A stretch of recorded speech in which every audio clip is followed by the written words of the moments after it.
CPIM കേന്ദ്ര committee യോഗത്തിൽ നേതൃത്വത്തിനെതിരെ കടുത്ത വിമർശനങ്ങൾ തുടരുകയാണ്. സ്ഥാനാർത്ഥി നിർണയത്തിൽ വൻ പാളിച്ച പറ്റിയതും ചില നേതാക്കൾ സ്ഥാനാർത്ഥികളെ ഏകപക്ഷീയമായി തീരുമാനിച്ചുവെന്നുമാണ് വിമർശനം. തെരഞ്ഞെടുപ്പ് വിലയിരുത്തിയുള്ള പാർട്ടി കീഴ്ഘടകങ്ങളിലും പിണറായി വിജയനെതിരെയും MV ഗോവിന്ദനുമെതിരെയും വിമർശനം രൂക്ഷമാണ്.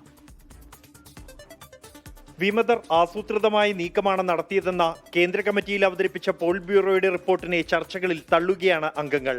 സ്ഥാനാർത്ഥി നിർണയത്തിൽ വൻ പാളിച്ച പറ്റി. ചില നേതാക്കൾ സ്ഥാനാർത്ഥികളെ ഏകപക്ഷീയമായി തീരുമാനിച്ചു. സ്ഥാനാർത്ഥികളെ കെട്ടിവെക്കുന്ന സാഹചര്യമുണ്ടായി എന്നും വിമർശനമുയർന്നു.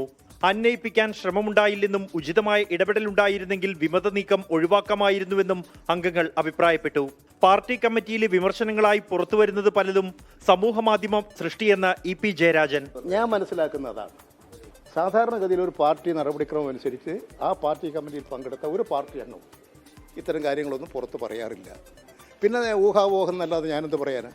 ഏരിയ കമ്മിറ്റി തലത്തിൽ നടക്കുന്ന ചർച്ചകളിലും നേതൃത്വത്തിനെതിരായ വിമർശനങ്ങൾ തുടരുകയാണ്. പിണറായി വിജയന്റെ ഭാഷയും MV ഗോവിന്ദന്റെ ശരീരഭാഷയും പരാജയമാണെന്ന് പാലക്കാട് വിമർശനമുയർന്നപ്പോൾ പിണറായി രാജിവെക്കണമെന്നാണ് പാറശാല ഏരിയ കമ്മിറ്റിയിൽ ഉയർന്ന ആവശ്യം. 24 ഡൽഹി. ലോകത്തെവിടെയായാലും ഏത് സമയത്തും 24 വാർത്തകളും ഓഗ്മെന്റഡ് റിയാലിറ്റി പാക്കേജുകളും എക്സ്പ്ലെയിനറുകളും വിശദമായി കാണാൻ ഞങ്ങളുടെ YouTube ചാനൽ നിങ്ങൾക്ക് സബ്സ്ക്രൈബ് ചെയ്യാം.